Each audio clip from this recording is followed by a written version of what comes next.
우리 함께 본 본문 말씀을 중심으로 비판에도 사랑이 있어야 합니다 라는 제목으로 하나님의 말씀을 전하고자 합니다. 우리 함께 해볼까요? 비판에도 사랑이 있어야 합니다.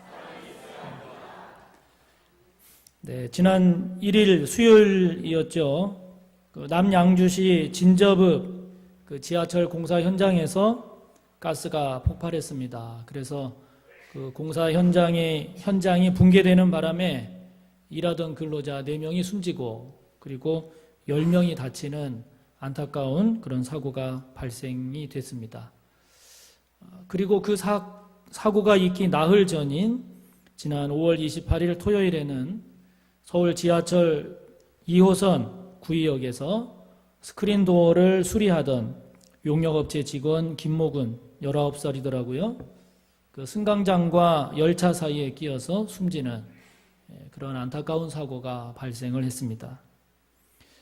모두 지하철과 관련된 사건이었고 어쩔 수 없이 발생한 그런 사건이 아니라 얼마든지 방지할 수 있었던 그런 사고였기 때문에 이 사건들과 관련한 책임과 문제점들에 대한 이야기들이 지금 많이 일어나고 있습니다.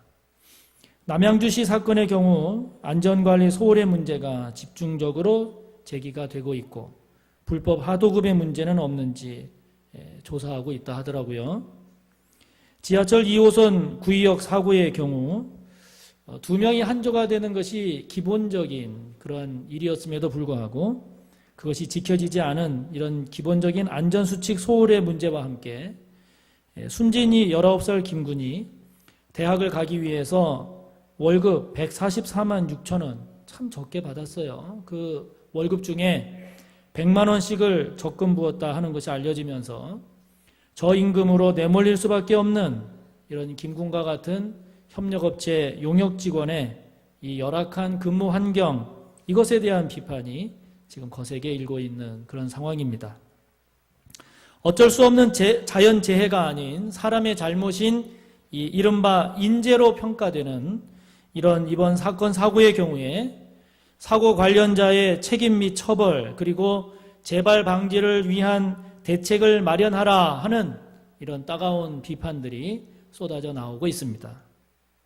우리 그리스도인 또한 이런 안타까운 일들에 대해서 어떻게 이런 일이 일어날 수 있는가 분노하고 책임질 사람들에 대한 질타를 쏟아내고는 합니다. 당연한 일입니다.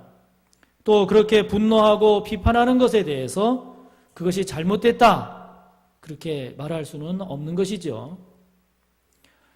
그런데 오늘 예수님은 우리에게 이렇게 말씀을 하십니다.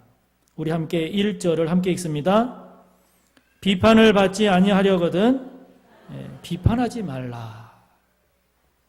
부당한 것에 대해서 이의를 제기하고 불의와 불법에 대해서 그것은 옳지 않습니다. 그렇게 비판하는 것은 너무 당연해 보이는데 주님은 비판을 받지 아니하려거든 비판하지 말라 말씀하십니다.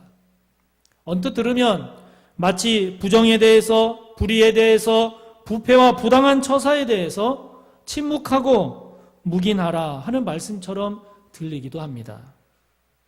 그런데 우리가 오늘 함께 본 6절의 말씀을 잘 살펴보면 우리는 또 다른 의미를 발견하게 됩니다. 우리 다 같이 6절을 함께 읽습니다. 거룩한 것을 개에게 주지 말며 너희 진주를 돼지 앞에 던지지 말라. 그들이 그것을 발로 밟고 돌이켜 너희를 찢어 상하게 할까 염려하라 말씀하십니다. 주님의 이 말씀을 우리가 보면 어떤 사람은 개 같은 존재로 또 어떤 사람은 돼지 같은 사람으로 주님께서 판단하고 비판하시는 것이 전제되어 있습니다. 구체적으로는 이방인 또는 복음을 거부하는 사람이 여기에 해당이 됩니다. 즉 복음으로 받아들이지 않고 거부하는 사람은 개 같은 사람, 돼지같이 부정한 그런 사람인데 그 사람에게는 하나님 나라의 복음과 같은 이 소중한 것, 소중한 진리, 거룩한 것을 주지 말라, 던지지 말라 이렇게 사람에 대한 비판 내지는 판단이 들어가 있음을 우리가 보게 되는 것입니다. 그러므로 비판을 받지 아니하려거든 비판하지 말라 말씀하신 주님은 또 한편으로는 어떤 사람은 개 같은 사람, 어떤 사람은 돼지 같은 사람 이렇게 판단 또는 비판하시는 것으로 보입니다. 그러므로 저와 여러분이 오늘 이 비판에 대한 주님의 마음, 하나님의 뜻을 잘 깨달을 필요가 있는 것이죠. 여러분 먼저 우리 그리스도인은 그러면 불의나 부정, 부패에 대해서 그 잘못에 대해서 무조건 방관하거나 묵인해야 하는 것입니까? 주님은 그것은 아니라고 말씀하십니다. 왜냐하면 우리가 지금 6절에서도 봤듯이 예수님은 모든 것을 다 그냥 좋다 그렇게 하지는 않으십니다. 마태복음 7장 15절부터 20절을 보면 주님은 거짓 선지자들에 대해서 매섭게 비판하십니다. 10장 11절부터 15절을 보면 복음을 거부하는 자에 대하여 냉정하게 처신할 것을 말씀하십니다. 16장 6절과 12절을 보면